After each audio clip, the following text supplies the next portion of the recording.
नाशिकच्या TCS कंपनीच्या संदर्भातला एक जुना व्हिडिओ सध्या समोर येतोय। धर्मांतर केलेल्या तरुणाचा हा व्हिडिओ सध्या समोर आलाय।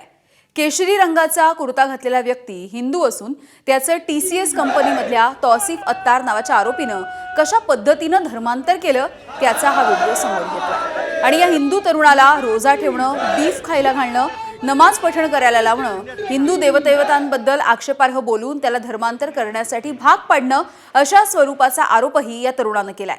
या प्रकरणी नाशिक पोलिसांमध्ये गुन्हा दाखल करण्यात आलाय।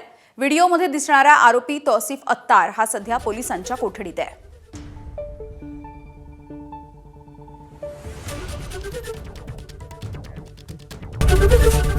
एबीपी माझा, उघडा डोळे बघा नीट।